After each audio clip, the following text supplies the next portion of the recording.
Let's roll. Welcome to the smartest people in the room. We are glad you are here, and just by showing up, you are already demonstrating your very own smarts.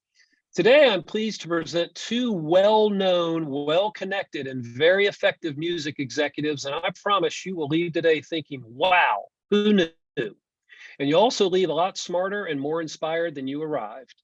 Before we get started, please let me take care of some business. First, to the audience, please feel free to introduce yourselves in the chat window.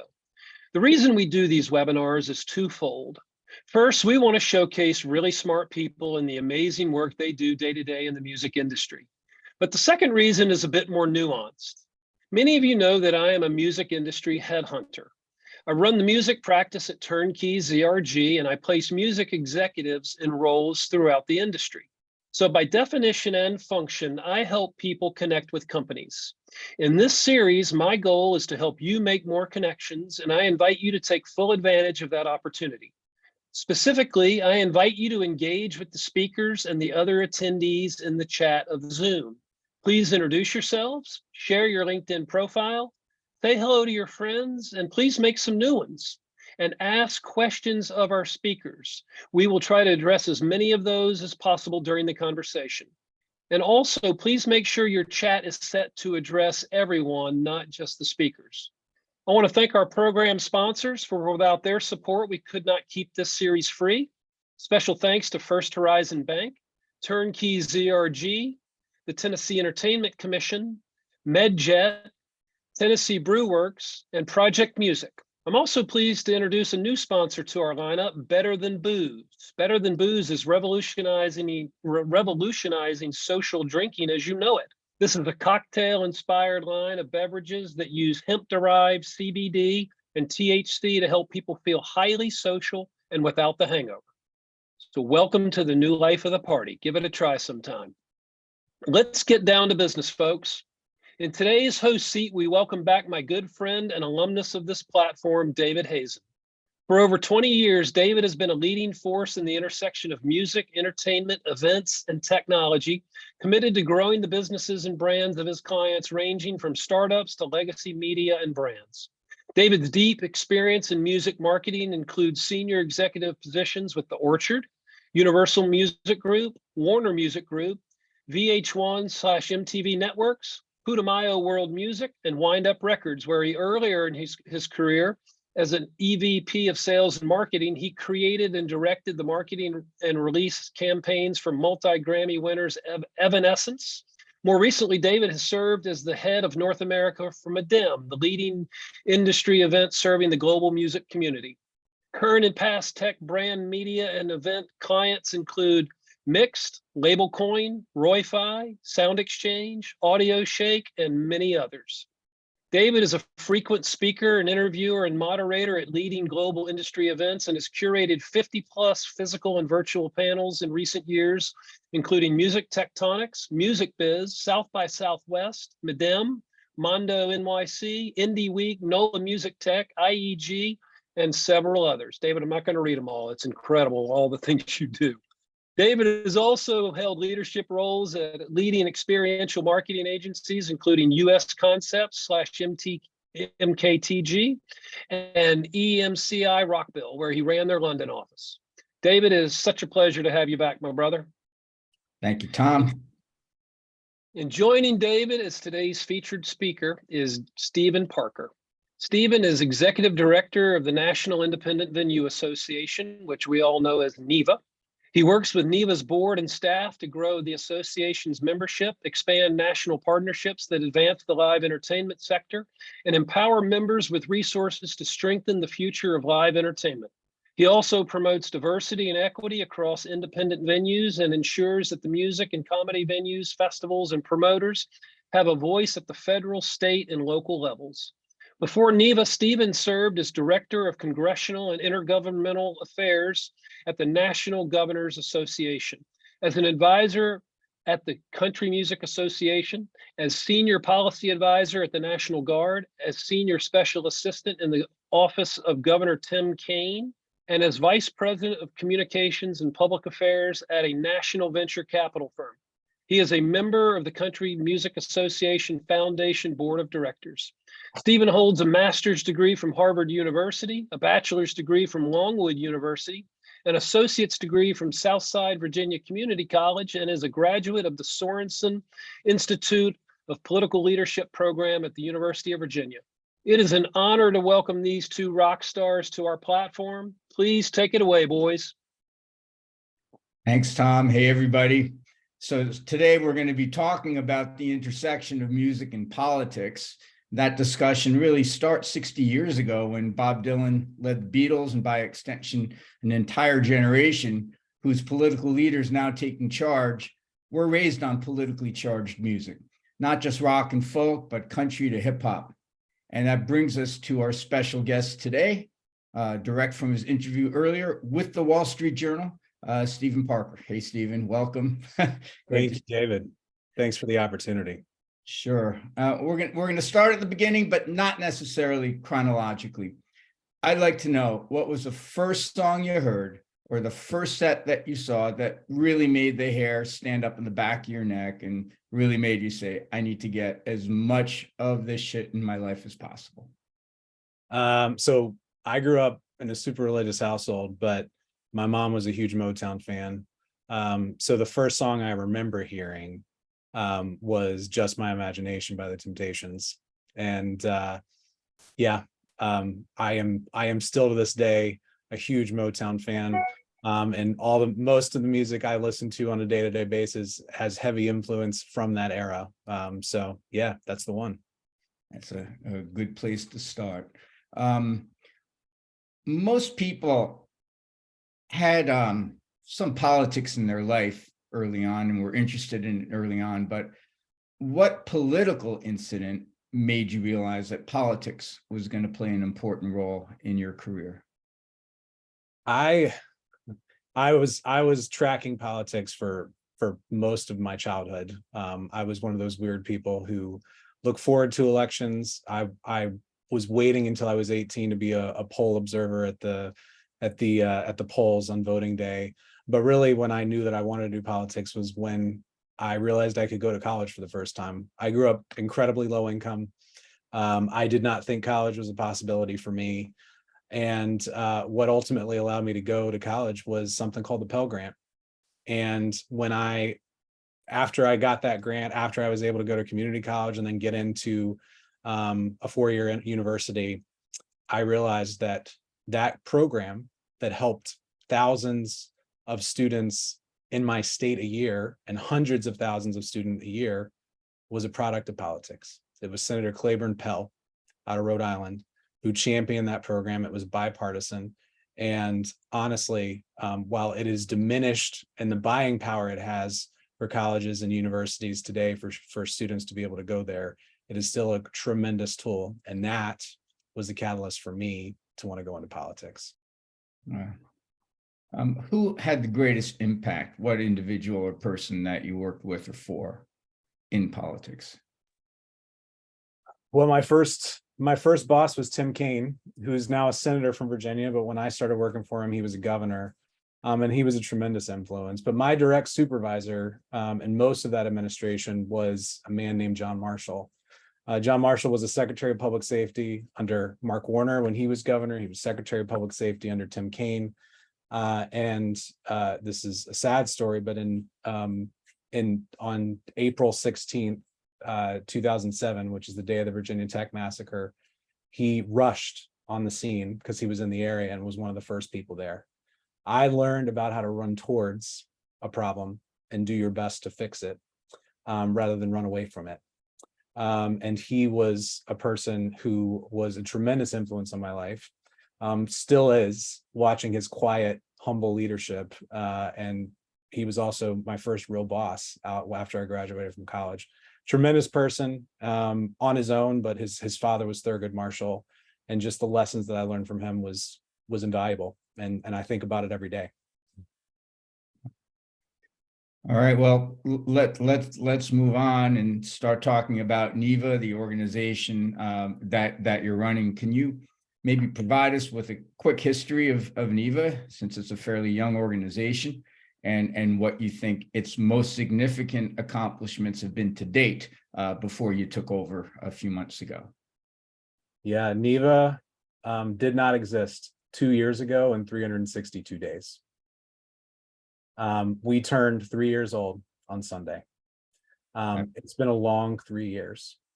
When we were founded, every single live event venue in the US was shut down.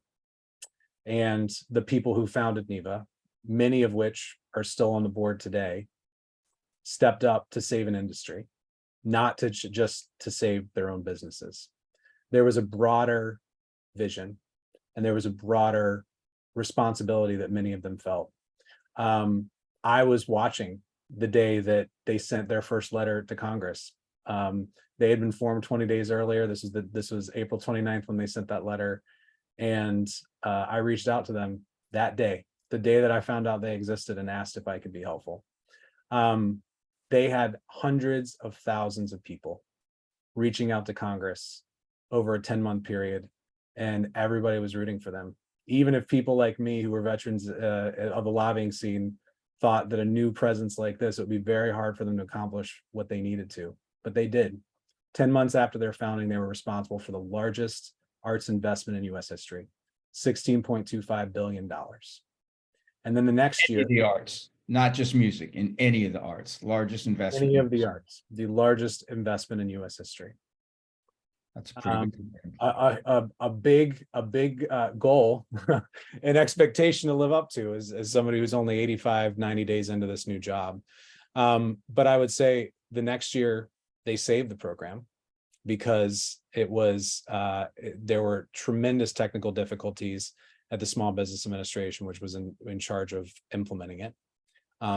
After 6 months of this program being passed, venues still didn't have their dollars to reopen and hire people back.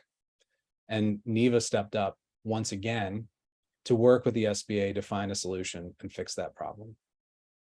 Over and over again, NEVA came to the rescue during the pandemic, and now we've got to figure out how we can best position ourselves for the future, and we're starting to do that, but we'll get into that. We will. And just to close off the circle, you and I met briefly at South by, but we only really spoke at length for the first time at the first NEVA conference last July in Cleveland. And what was it, as I started talking to you, and I could tell how passionate you were about music, but what was it that made you want to take this specific job running NEVA? The thing about the music industry in DC is that so many people in the music industry, so many organizations in the music industry are forced into fighting over one size pie. How big can their slice be, or can they get a slice at all? What NEVA did was that they, on a bipartisan basis, speaking to Republicans, including many members who had never talked about or prioritized championing the arts, and convinced every single member of Congress and every single member of the Senate to support what was a significant investment at the time and still is. And so when I look at an organization that from the start was built on equity and inclusiveness and making sure that we grew the size of the pie rather than just fighting for the scraps that the arts community normally has to fight for, that's an organization I want to be a part of. NEVA grew the pie. It's bigger now because of this organization, long before I got here. And honestly, that's the legacy I want to continue. We should continue to grow the possibilities from a government perspective, from an industry perspective, for what is possible for live entertainment. Speaking more broadly, what do you think are the most critical challenges right now facing the live music business, and which of those are most important to you personally? I think we've got a split screen when it comes to live entertainment. I think we've got large arenas and massive acts that are continuing to sell out over and over again with huge demand for their tickets. And then I think you still have an industry that's recovering and still trying to figure out what sustainability looks like after the pandemic. I believe that that the live entertainment industry, particularly independent venues and promoters and festivals, are in a position of strength, especially after what they accomplished during the pandemic.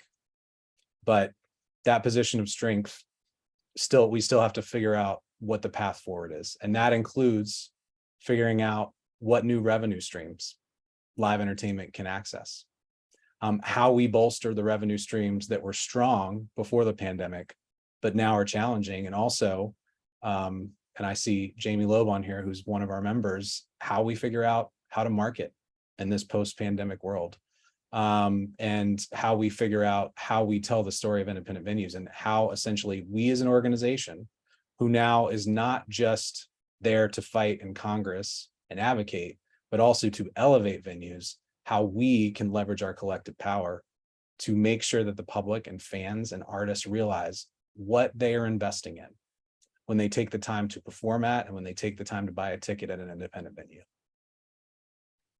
Are you doing anything to address improving the quality of experience of concert going itself? Is that a factor for you?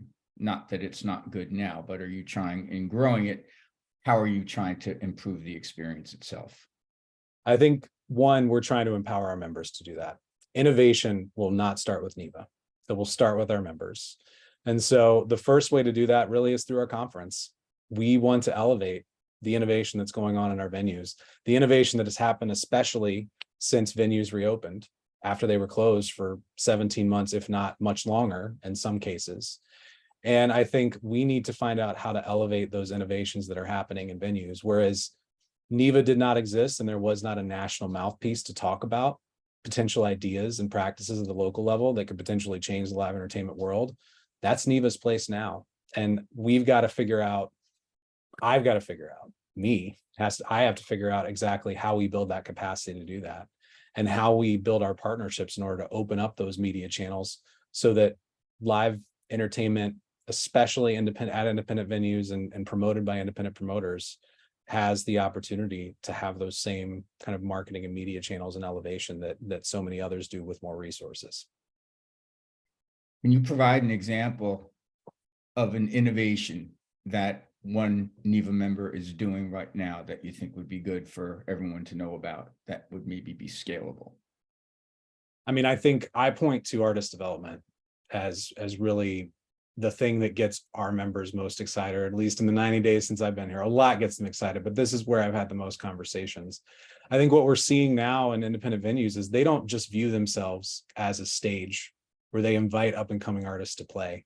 They're doing their part to make sure that they have the resources to act, those artists have the resources to actually turn their art into a career. And I had some conversations last week about how artists are entrepreneurs and how they need to be invested in with venues and music industry's time, but they also need to be invested in when it comes to the space that we give them. And so I think venues are stepping up to not just be a stage, but to be an all-around support where they can for artists. And I think that overall is good for the entire industry, even if they graduate to not playing 250 cap, 750 cap, 1500 cap independent venues, and they graduate to big arenas that aren't necessarily in the independent category.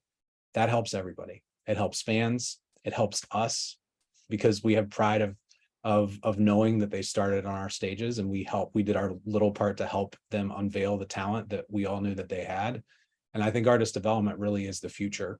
And I think what I've seen thus far is that it is not a profit center for venues.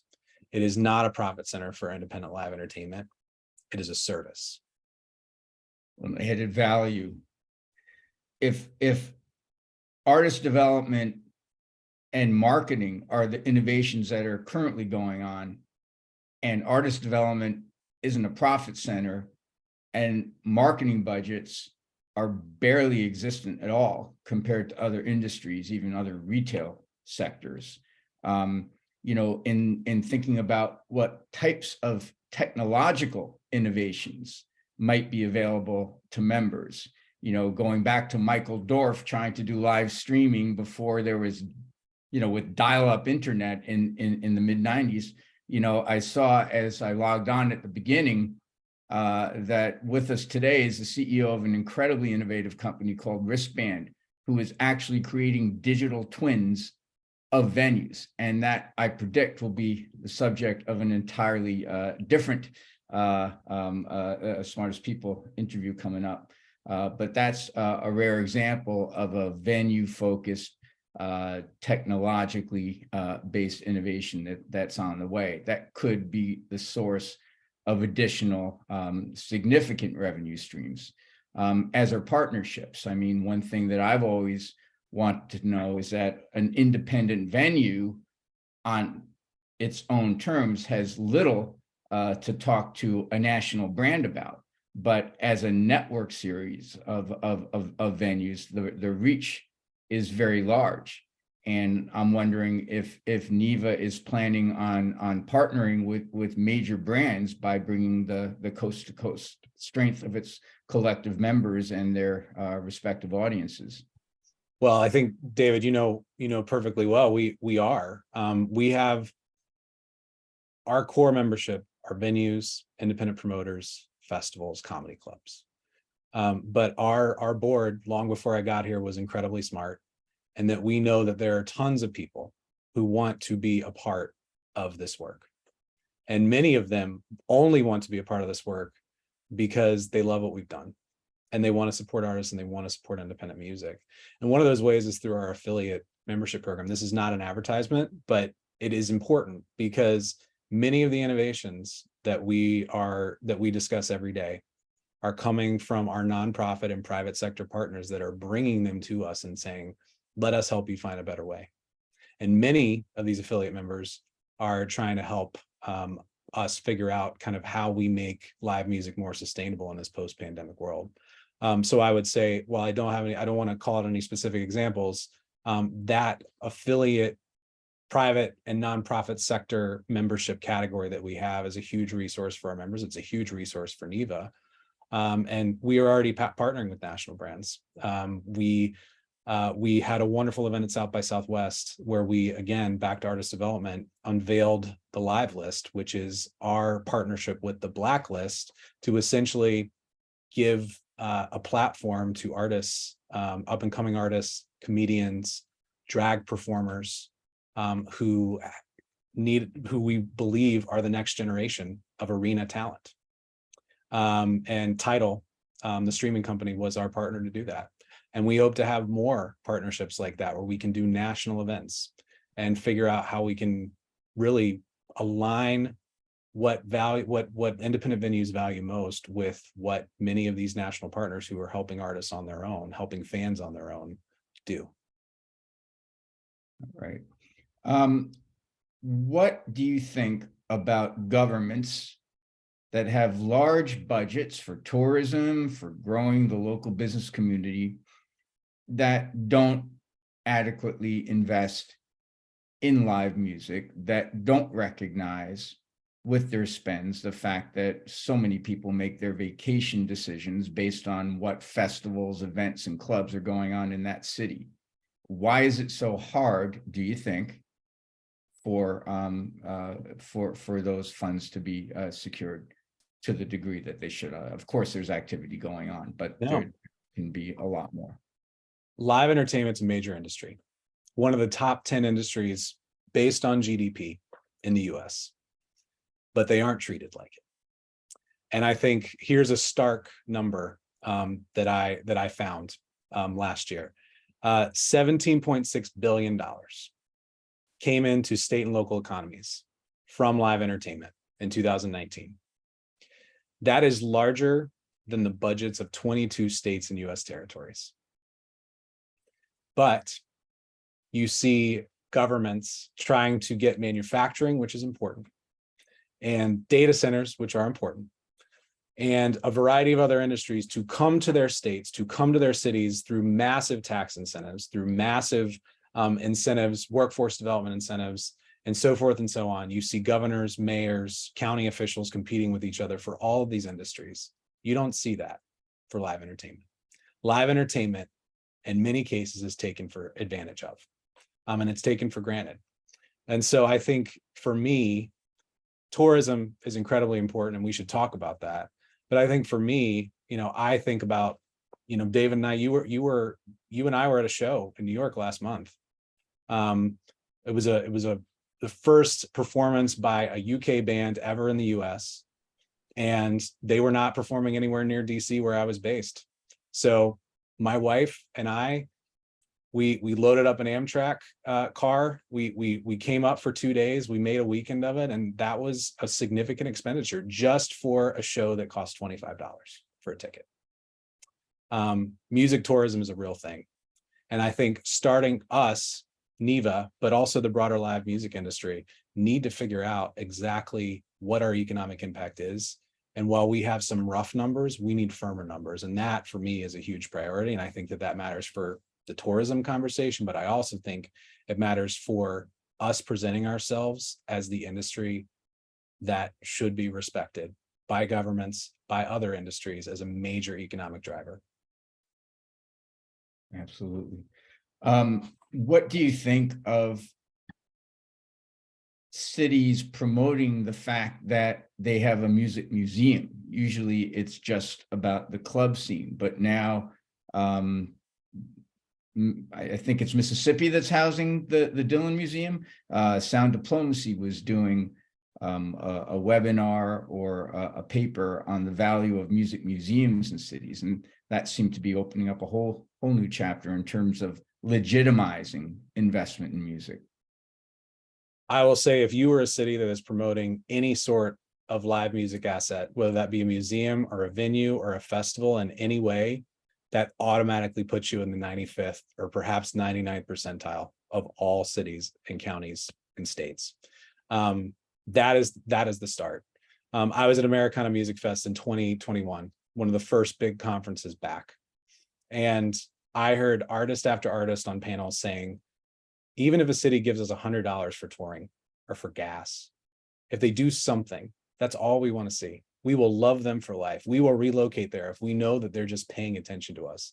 It does not take much, and most times it doesn't take many resources to actually make an artist and an artist community feel like you're paying attention to them and making them feel like they belong there and that you view them as an essential part of their community. There are easy things that cities can do, like making parking easier when musicians are dropping off their equipment, like making sure that they're using their bully pulpit and city funded calendars and events organizations to make sure that they're promoting up and coming talent in their city, not just the external acts that are coming in and doing big arena shows. There are ways for cities for $0 to make sure that artists are taken care of and that venues are a sustainable model moving forward. And I think that is not normal. And we need to normalize it, because this is not just an investment of money that we're asking for. We're asking first for an investment in us by giving us a seat at the table and figuring out what you can do to reduce bureaucracy so that music can actually thrive in your community versus having to weave in and out of the hurdles that are being set up just by the fact that people weren't thinking about music when they were passing local ordinances, passing state laws, or figuring out regulations. Is there a risk? Is there a downside to doing these types of things that I can't think of? I don't see one. I mean, I think our biggest need is education. A lot of this is localized. I had a great conversation with Michael Bracey last night from the Music Policy Forum in DC. And, what he was saying, I agree with. It's so many of the most promising things are at the local level.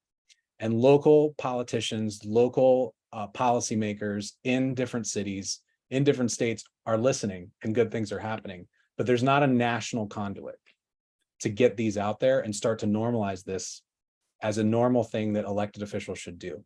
We should have debates on the music community when mayors are running for office, when governors are running for office. Nashville, there's a music debate this month because they have a big mayoral election. This should not just be the case in Music City. This should be the case everywhere, where there's an artist community who has an email address, who has the email of the campaign manager for all these campaigns, who can send them an email and say, if you care about artists, please show up on this date at this time. We will have a crowd for you. Please tell us about your plans for our community. That doesn't cost anything at all. When a politician does the right thing, especially a smaller local one, those efforts deserve to be spotlit. They deserve to receive awards at your NEVA conference, because that's what's going to accelerate this, I think, is just shining a spotlight. There's no risk. It's just not common practice yet for whatever twisted reason, but it doesn't have to continue.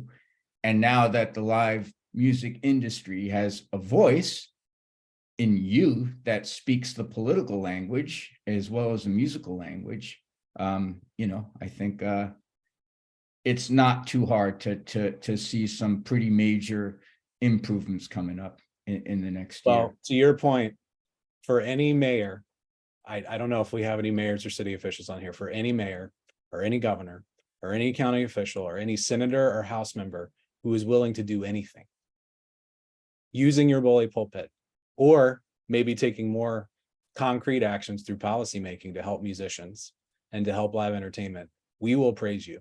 We will elevate you as the model, but we need more of them. All right. Looking outside of the US, who unfortunately tend to lag behind the efforts of other governments, are there any examples in Europe or anywhere else? London comes to mind because they were among the first to establish a nightmare that's being copied in the US. Are there any things happening overseas that you think should be imported and executed here? Well, let's talk first about the global picture. We don't have any post-pandemic numbers on what governments in Europe and across the world are spending on music, but we do have pre-pandemic data. And that there's a great article, a 2017 article in Pitchfork that actually pulls OECD data and shows comparatively what governments are spending actually on music, not just the arts, but on music.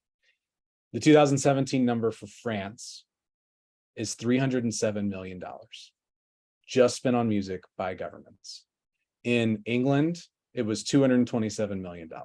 In Spain, it was $104 million. In the US, it was 8. Yeah. And so as we just look at overall funding levels and the different attitude towards the arts in the US, I think that is the first step. I think it's education. And, I believe that the arts community has done a tremendous job arguing about the culture and why that matters to communities. And it does matter to communities, and it's incredibly powerful. But policymakers want to hear about the economic argument as well. And that's where I think NEVA, nonprofit communities, the arts communities were doing this before NEVA came along. But I think NEVA, in the midst of an emergency, doubled down on that strategy that the arts community had added in to their cultural argument as well. And that is a very, very, very powerful tool that we use to get Save Our Stages passed and get $16.25 billion. But I also think that we were not using our own data. We were using data that was available to us that's pre-pandemic. Now we have to figure out what we can do to make a case that the rest of the music industry, the rest of the arts communities are making in countries across the world. So when I look at a model for just excellence, I look at Mark David and Music Venue Trust. He's on my mind because I got to spend 3 hours with him at South by Southwest, just picking his brain. He's been doing a job like this a lot longer than I have. And he basically is relentless and calling out the government for what they need to do to take care of musicians and music venues. There is an energy crisis, still is, but it was especially terrible last year when it comes to the cost of energy for businesses, but also for homes in the UK. And Mark and many of his colleagues that are part of the Live coalition of live music industry organizations were able to get dedicated resources just to help music venues and other music related organizations get essentially a discount or funding to help them pay their energy bills. And that unfortunately just expired. And I told Mark, that's a conversation that would have never even been started in the US before NEVA got here. And I think we have to start thinking about how we ask for things. We are just as important to the US economy as the airline industry. We are just as important to the US economy as the construction industry. And government should take us seriously and view us as an investment rather than a handout. Well, the track record is there. The returns are there, even by the micro example you provided about the amount of money you spent to come to New York to buy a $25 ticket to see a show. In your role at NEVA, Stephen, besides the independent music clubs that we've been talking about, who are your other constituents? Who does NEVA represent in the festival, comedy, and other areas?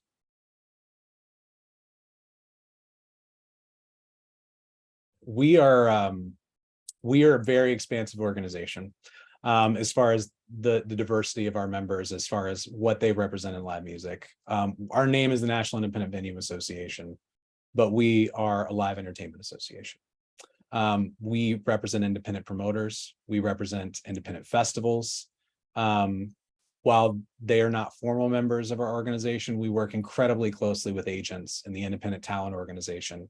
We work very closely with music managers. Like Music Managers Forum is an incredible organization that we view as a huge partner for us. We work very closely with the Recording Academy. We work closely with companies who want to see positive changes that help artists and help venues succeed and have sustainable careers and businesses. While we are focused on the independent side of music, we view our mission as bridging the gap, both from a public perspective, but also from a government perspective and the attention that's paid to music between live music and recorded music. The debates in DC have been around copyright. They have been around artist royalties. They have been around songwriter rates, and those are all important. And we stand with all of those members of the music industry who are trying to make sure that they get their fair share. But I also think that there is a live entertainment conversation that needs to be added into this that is equally important. And also it touches a little bit more diverse things. We care about what the federal government and state governments are doing on insurance. We care about development policies and ordinances that are being passed at the local level. We care about artist visa fees and what that means for live performance in the US. And the list goes on and on and on. Venues, live entertainment, promoters, they're all small businesses. And the diversity of things they have to worry about in order to keep their doors open, but also to be successful and thrive as a business are very diverse. And I think that is where the music industry's future is. Our future is not just debating about music specific issues at state governments and at the federal level. It's talking about how music is impacted by all of these other things, but also how we can help all of these other things. Can you talk a little bit about the need for security with the 20th anniversary of the tragedy of the fire in Rhode Island coming up, and then the Glorilla tragedy in Rochester a few weeks ago? What's happening to make the live going experience seem to be maybe a little bit safer? We have a lot of work to do. I don't want to bring politics into this, but obviously there are a variety of dangers that are out there that unfortunately have become more prevalent in the spaces of music venues and at festivals. Some of the most significant tragedies we've seen in regards to gun violence have happened at a music festival in Las Vegas. We take all those things seriously. Natural disaster, we saw a horrible tragedy this weekend in Illinois when it came to a tornado striking a neighborhood, which included a music venue that had people inside, and we experienced a tragic loss of life there. All that to say, we are trying to forge a path forward using venues as the catalyst to figure out what national solutions there are. And I'm not talking about government solutions. I'm talking about national best practices that we can use and move forward on. There is a wonderful organization out there that is already doing this work and has been doing it for years, the Event Safety Alliance. They were very, very, very helpful and influential when venues were reopening. And we had significant government restrictions around that reopening, given the high point of COVID and the fact that in 2021, when most venues were open, we had to have stringent safety procedures in place. Many of those safety procedures are still there, even if masking and kind of the public face are not as prevalent. Those safety procedures are still practiced in our venues, and I think we have to figure out how to bring in experts that maybe come from outside the live entertainment industry who can help us figure out how to respond to the next generation of threats. this is prevalent on everybody's mind. We have calls with grassroots chapter leaders for NEVA every week, and safety comes up every single week as a priority for them, and a huge priority of how they spend their time in running their venues. But it's also, they want it to be a huge priority for us. Tom DeGeorge, who runs a wonderful venue in Florida called the Crowbar. He leads a committee here at NEVA called the Safety Committee. And they have been trying to put together resources that we can send out, pre-existing resources, but also resources that NEVA is creating to help venues and establish best practices that they can use to make sure that people are safe. We are just beginning. We have a long way to go, but it is certainly a priority for us. Thanks.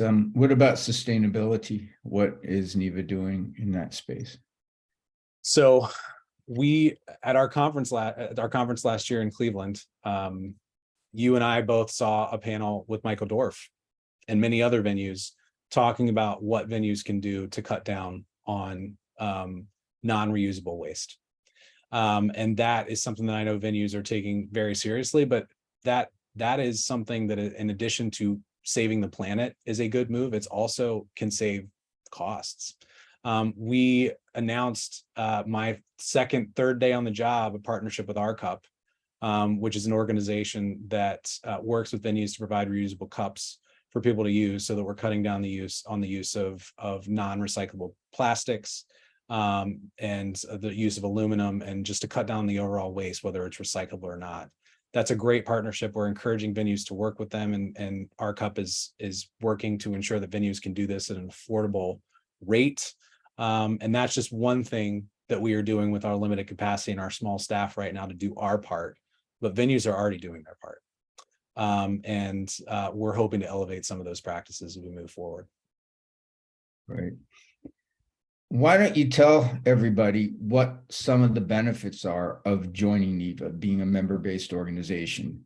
You always have to be letting people know why they should join. The first thing, when you ask our founders, when you ask people who are here from day one, the first thing they will tell you is that we never had each other before NEVA.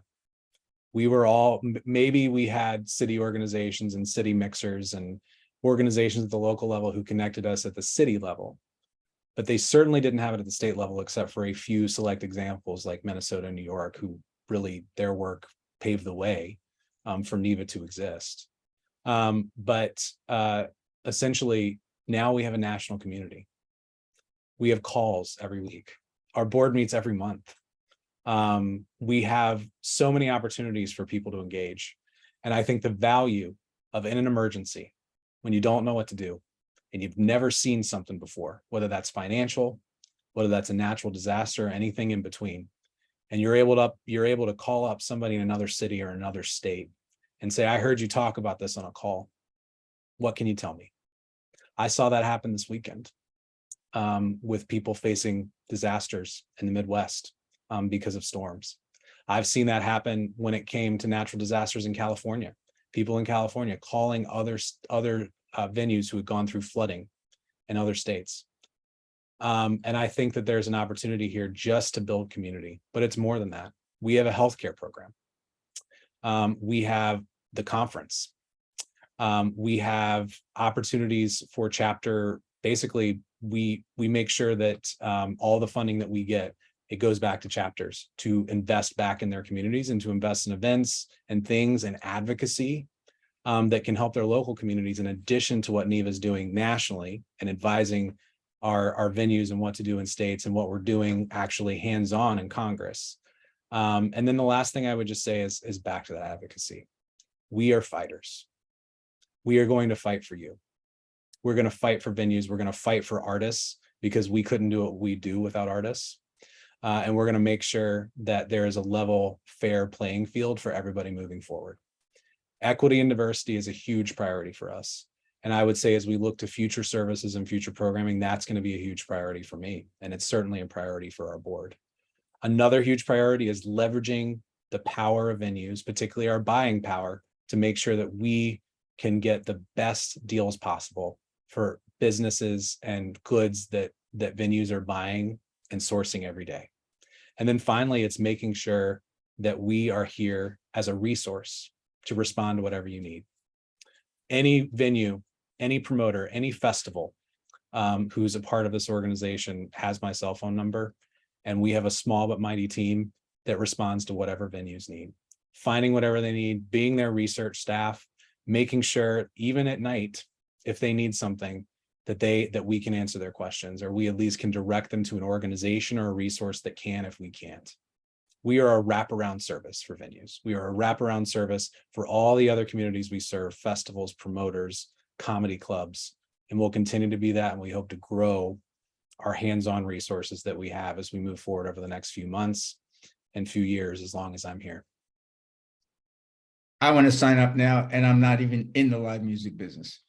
So before we talk about the conference, I want to talk about something that is a little bit controversial. You've been talking about how venues can support artists. You've been talking about growing the pie. There are certain controversial issues that come down, like the ticketing fees.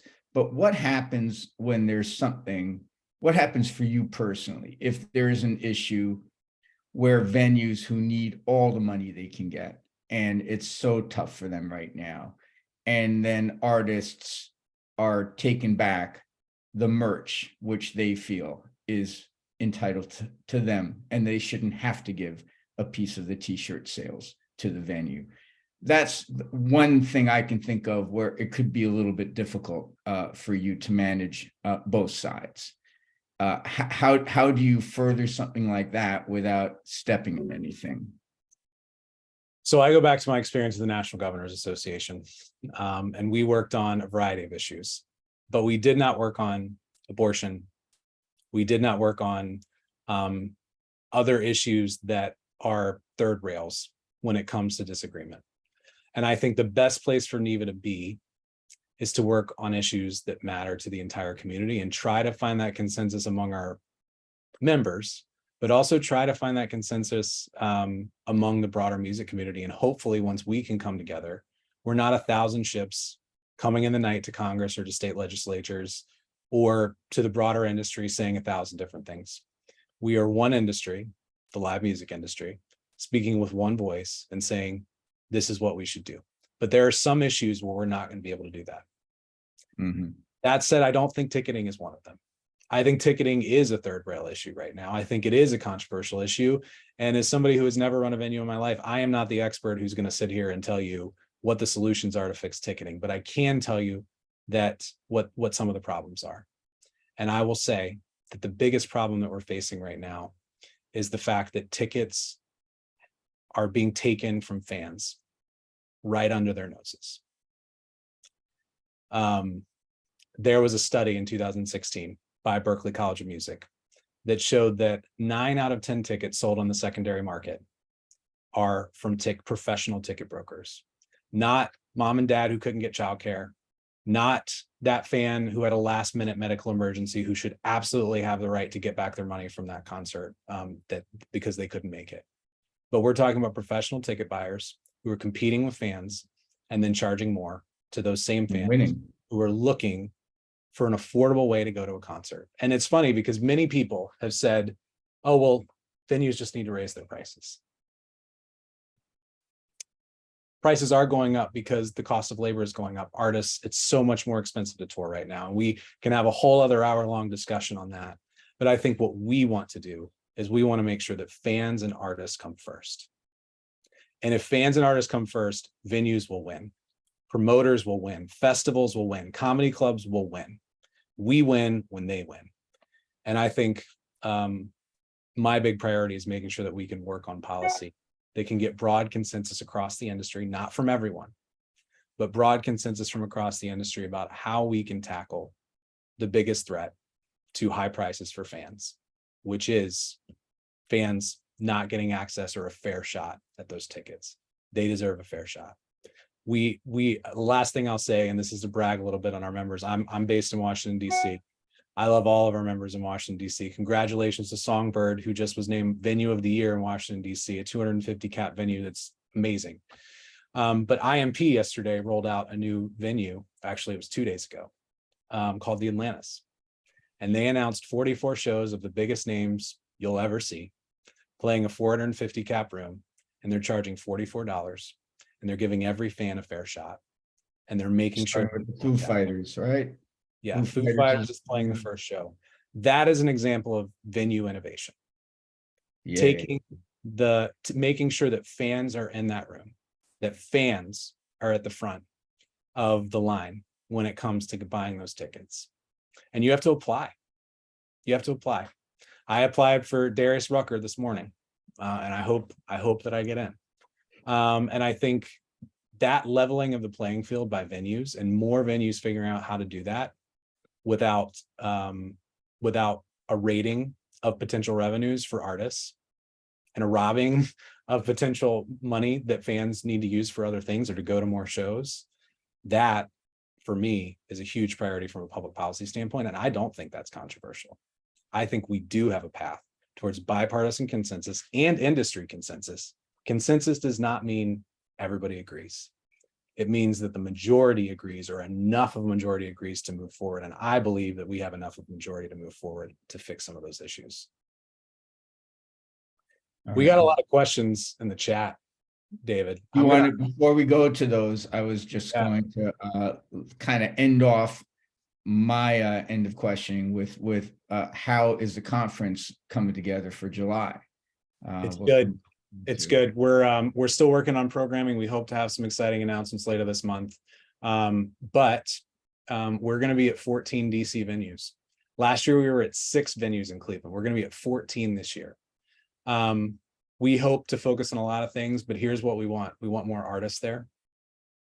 We want more of the industry there beyond just venues, although we hope we have more venues, and we hope we have more promoters and festivals and comedy clubs. And we also are going to the Hill. DC made a compelling case for this conference to be here this year. They competed for this conference. The venues came together. Mayor Bowser signed on to the application of NEVA to host NEVA, and that's why we're there this year. But it's an added value that we have Capitol Hill and we have the White House, and we intend to take our message to all of those policymakers who already have supported us. But we want to ask for more, because that's what we're here for.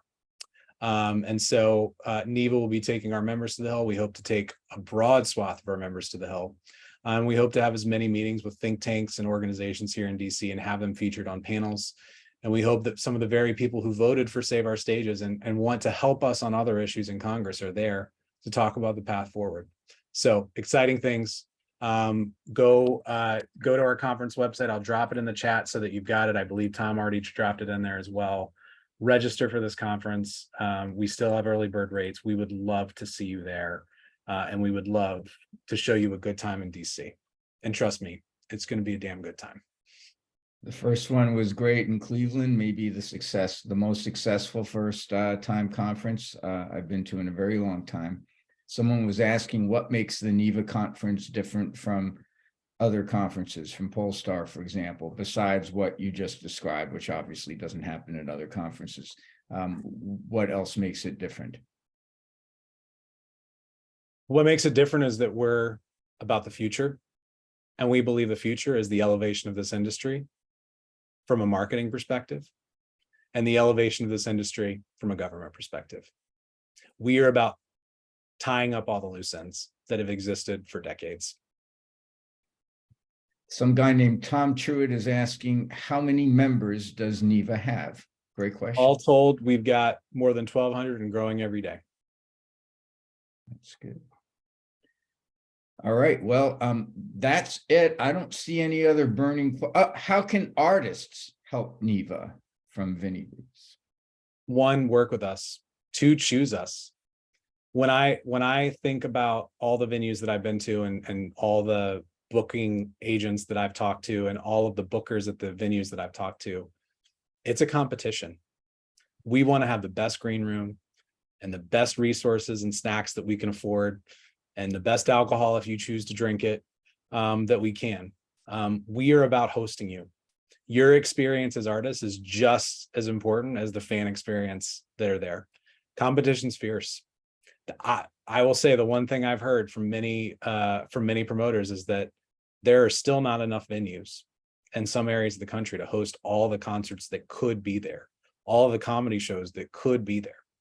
And so from my perspective, I think competition is fierce, and among markets, but also among venues and markets. And I think when I think about the path forward, I think we need to hear what artists are looking for most. So I would say, one, the best way for an artist to help us is to come to the table and tell us what you need. And I see some messages from artist organizations telling us what they need, and I will take those back. And then the other thing is reach out to us. We would love to engage you. We would love to get you in front of venues, and we would love to figure out what you're advocating for that also we can advocate for.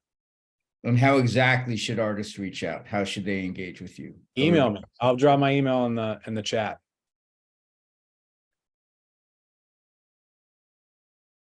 All right. Do you want to wrap it up, Tom? Any other questions that I missed? Yeah, I got a quick question about the conference, Stephen. You mentioned it spread out across all these venues. Does that mean like you have a panel going on in one venue, meanwhile across town there's another panel in a different venue? So shows will be across town, but on day one, we're gonna we have two venues that are very close to each other. There'll be panels of both of them, but you can walk in between them in 5 to 10 minutes, probably much less than 5 minutes, but some people will take longer than others. And then the second day, everything will be on site. During the day, we keep everything close together. At night, we make sure we're featuring all the venues in the city, and DC has a lot of legendary venues to feature. Sure it does. Anthem has to be part of the programming, right? We've already announced it, so sure, I can tell you that our gala is going to be at the Anthem on night 2 of the conference, and we'll be there. This is not announced, but we'll be there for most of the day as well. It's very rare that you get to go to a conference and hear thought leaders from DC, from abroad, from across the US on the stage of an independent venue, especially one as large and as impressive as the Anthem. But you're going to get to do it on the Monday of our conference. So come out. It's a great room. Awesome. Well, David, I will wrap it up. First, let me just say thank you to Stephen for being, awesome and taking on this job. I know this is not an easy job, but they got the right guy in the seat. So good on you and good on the organization for selecting you for this vital work. Please carry forward and let us know what we can do to continue to support you. You know, I've got a big network that I can draw upon. David has a huge network as well. We'd love to do what we can in our way to support you. David, thank you to you for once again delivering an outstanding guest and a great interview. I appreciate that. And to the audience, thank you for your continued support here. We'll be back again next week with another kick-ass pairing of 2 rock stars. And with that, I'm all going to, I guess, sign off and simply say, be nice to each other, take care of each other, and we'll see you out there at live music sometime soon, I hope. Cheers, folks. Appreciate it. Bye-bye.